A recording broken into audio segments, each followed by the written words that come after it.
Bonjour à toutes et à tous. Je vais faire une vidéo parce que vous le savez, pour la plupart de ceux qui me connaissent, que j'écris principalement.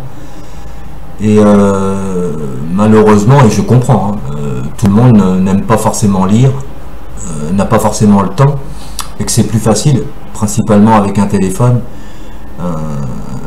ou un écran, de regarder une vidéo. Alors j'ai décidé de la faire, cette vidéo. Mais j'ai quand même, pour ne pas raconter n'importe quoi, pris le temps de la réflexion, de l'analyse et surtout d'écrire ce que je vais vous dire à travers cette vidéo. Alors pour commencer, il est nécessaire de vous expliquer où se trouvent les problèmes, quels sont les mensonges de notre société et du système mondial. Notre pays n'est qu'une copie conforme de ce que les capitalistes ont mis en place sur la terre entière. Vous avez compris ce qu'était la manipulation, la tentative de récupération par tous les médias et les agissements politiques. Maintenant, vous devez aussi admettre que l'argent, la monétisation et le troc sont des outils pour maintenir ce monde lié au pouvoir. C'est parce que je côtoie chaque jour qui passe de nouvelles personnes que j'ai pu avancer dans cette conclusion. Je suis fier d'avoir accepté de ne pas tout savoir et de vouloir apprendre et comprendre comment le système fonctionnait. Bien sûr, comme vous, j'ai compris quelques erreurs que je reconnais et que j'ai commises, mais j'ai continué d'avancer et le résultat de mes analyses vaut tous les livres d'histoire qui tentent de nous faire avaler de force. Je suis heureux d'entendre chaque jour des gens prêts à défendre les intérêts et l'avenir de leur progéniture, de nos enfants ou de nos petits-enfants. On compare souvent les peuples aux moutons ou à l'autruche, mais il est aussi utile de rappeler que chez les moutons, il n'y a pas que des agneaux, mais également des béliers qui sont courageux et qui peuvent foncer tête baissée sur qui se mettrait en travers de son chemin, et que l'autruche sait se battre farouchement quand elle relève la tête du sable. Tout cela, les oligarques le savent, et c'est la raison pour laquelle ils sont devenus propriétaires de tous les merdias du monde. Nous n'avons aucun autre choix que de bloquer l'économie et tous ces grands lobbies de la grande distribution, à travers non pas des manifestations, mais bel et bien des blocages, comme le font actuellement les citoyens, appelés les Gilets jaunes, mais surtout la France, toute la France, en colère. Comment peut-on encore de nos jours accepter que l'abondance appartienne à ces oligarques alors qu'elle peut être distribuée et fabriquée gratuitement? Bien entendu, il faut être pacifique le plus possible, mais avoir conscience qu'en face, ils ne le sauront pas car ils ont trop à perdre et que nous devrons aussi nous défendre de leur violence. Ne vous voilez pas la face et ne suivez pas bêtement ceux qui prétendent le contraire. Nous avons la science, les connaissances, la matérialisation et le pouvoir de changer le monde et le système. Mais bien entendu, ces quelques milliers de personnes qui dirigent le monde sans partage ne souhaitent pas perdre leurs privilèges, leur pouvoir et leur maîtrise de la manipulation collective, les 1%. Vous rendez-vous compte que sans argent dans le monde, il n'y aurait plus de guerre, plus de voleurs puisque plus rien à vendre, plus de maîtres et un retour fondamental sur le bien vivre ensemble dans un monde meilleur et plus juste. Certes, ce n'est pas simple à mettre en place, mais c'est juste possible. Une bonne dose de volonté, la fin des égos surdimensionnés, le partage de toutes les connaissances, l'acceptation de l'autre dans toutes ses différences, la découverte d'autres cultures et la fin de la misère dans le monde. Cela ne mérite-t-il pas d'être fait? Pour obtenir ces solutions existantes et devant nous, nous devons nous battre en les touchant. Les oligarques, les lobbies ou les Bilderberg, au porte-monnaie, donc sur l'économie. Toutes les manifestations de marche dans la rue n'y changeront rien si nous ne bloquons rien. Ça fait 30 ans qu'on fait la même chose. Et 30 ans qu'on n'aboutit à rien. Nous devons reprendre ce qu'ils ont volé à la planète et dont ils se sont fait les propriétaires depuis tout temps. L'esclavagisme moderne doit cesser et nous ne devons plus accepter qu'il se joue de notre intelligence. Je suis personnellement très attristé du comportement laxiste de mes compatriotes qui ne peuvent pas s'apercevoir de leur utilisation et de cette manipulation collective. Oui, des réactions sont nécessaires et des actions aussi, mais il ne se passe rien. Bien sûr, la peur se lit sur les visages et Internet diminue leur courage s'ils n'encouragent pas leur faiblesse. Bien malgré moi, je m'éloigne petit à petit des réseaux sociaux, pourtant bien utiles, mais si mal utilisés. En tout cas, sûrement pas pour rassembler, comme avec les merdias pour diviser. Je cherche encore, non pas pour endormir les consciences, mais pour que les citoyens s'unissent, et pour le moment, je ne trouve pas le moyen de faire comprendre leur réel pouvoir. Ils sont trop perchés dans l'illusion, dans l'inconcret, dans le surnaturel, et en oublient même ce qu'ils ont devant les yeux et au-dessus de leur tête. J'écris beaucoup, tout comme je lis leurs balivernes à longueur de journée, mais je ne trouve plus les mots pour les alerter. Je suis vraiment abasourdi de leur inconscience. Je ne sais pas si un jour ces écrits serviront à quelque chose, ou cette vidéo. Je me sens obligé de le faire pour les quelques-uns qui comprennent que notre monde va très mal.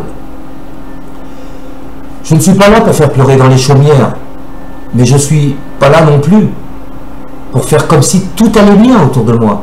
La seule question qui se pose, vraiment et prioritairement, c'est pourquoi n'arrivons-nous pas à nous rassembler et à nous mettre d'accord? Nous sommes déjà en novembre 2018, à la veille du blocage national lancé au lendemain d'une pétition sur l'augmentation du carburant qui aura surpris tous les médias et tous les orateurs privés sur les plateaux de télévision, mais également les journaux, des quotidiens qui écrivent et qui inventent autant de raisons opposées aux conséquences réelles de la colère nationale qui anime tous les participants de cette révolte populaire. Il y a autant d'interdictions que de lois qui vont à l'encontre des droits de l'homme et du citoyen à manifester et à contester les décisions prises par l'ensemble des apprentis sénateurs qui siègent au Parlement, à l'Élysée et au gouvernement. À l'heure où j'écris ces quelques lignes, le 16 novembre 2018, l'État, le gouvernement, les préfets, le ministre de la Justice, les policiers et les gendarmes, sous les ordres directs de leur hiérarchie, s'apprêtent à bafouer les articles 2, 4, 7, 10, 11, 12, 14, 15 et 16 des droits de l'homme et du citoyen de 1789 et de la charte signée par la France et quelques dizaines d'autres pays, mais également l'article 18 du préambule de la Constitution française de 1958. Que me reste-t-il à faire sur ce résumé bien complet? Cette vidéo. Mais surtout, juste à vous dire ce que je ressens. Moi, l'auteur de cette vidéo et de ces écrits, je souhaite l'éveil des consciences et le réveil des paternels, le courage de la main levée, l'anéantissement définitif de l'injustice dissimulée et manipulée et la fin de tous les pouvoirs abusifs et capitalistes. Nous avons compris comment fonctionnait le monde. Mais de quel droit devrions-nous choisir de quel côté des manipulateurs ou manipulés aurions-nous notre place? En dehors du statut et des origines sédentaires qui peut encore vous faire croire que vous êtes différent de votre voisin. Bien sûr que nous ne sommes pas égaux, certes, mais nous ne sommes pas différents.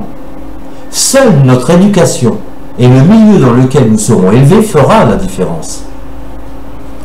De quel droit ont-ils le pouvoir d'anéantir des populations entières pour leur voler leurs richesses culturelles et financières telles que l'or, les diamants, le pétrole, le gaz, les terres riches, l'argent, l'uranium, le charbon ou toute autre matière non abondante? Nous sommes complètement responsables de ce que nous laisserons comme héritage de vie à nos progénitures. Au regard des événements appelés Gilets jaunes du 17 novembre 2018, et puisqu'il est établi que lorsque les citoyens se réunissent ensemble, sans aucune division, mais en mettant tout de même de côté les politiciens, les hauts fonctionnaires syndicaux et les partis, le seul et unique moyen de faire plier les oligarques, les lobbies et les banksters, eh bien, il est bien de bloquer l'économie le même jour et ensemble. Il ne s'agit pas non plus de prétendre que les actions sont meilleures que d'autres, car bien entendu, retirer son argent des banques, ne serait-ce que 15 jours, de rester chez soi pendant une semaine sans sortir pour aller consommer ou travailler, ou de bloquer toutes les industries, les centrales d'achat, les raffineries, les aéroports, les gares, les frontières ou les autoroutes, bien entendu, sont des solutions recommandables, mais qu'il faut appliquer de concert et ensemble.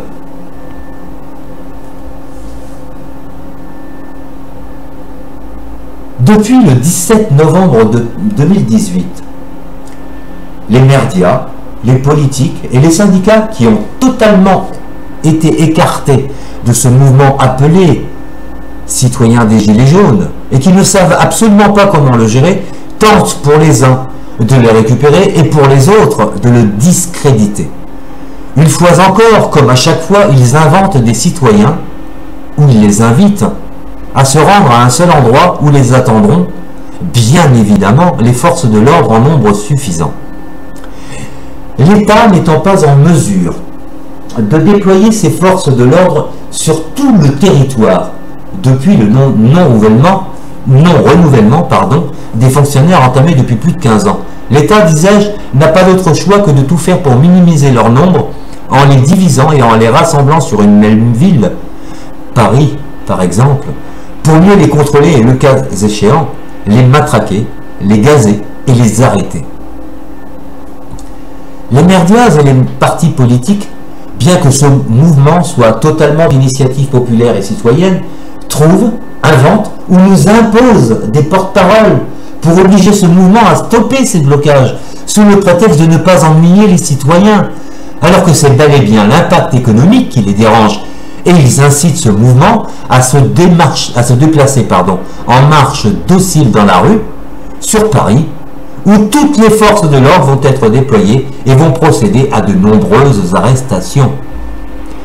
Il n'est pas compliqué de comprendre aussi qu'en ce qui concerne les syndicats, il serait préférable de s'allier à cette initiative populaire, car, en effet, si les citoyens obtenaient gain de cause sans l'aide des syndicats, leur crédibilité serait durablement et définitivement remise en cause.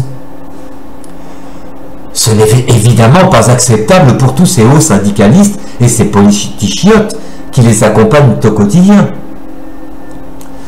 Pour ceux qui s'imaginent comme les pseudo-spécialistes du comportement des masses invités par les journalistes sur les grands écrans de télévision ou dans les encarts des torchons prétendus être représentatifs, que les citoyens sont de sombres abrutis et ne pensent pas aux solutions de l'après. Eh bien, il suffit de leur répondre que nous pourrions simplement refaire le système, les lois, en les rédigeant nous-mêmes, les citoyens. Nous avons laissé le système gérer la nation depuis plus de 30 ans, et les politichiotes nous pondre des lois antisociales en catimini à coups de 49.3 à répétition, sans qu'aucun des prétendus syndicats des salariés et des petits patrons n'ait pu s'y opposer.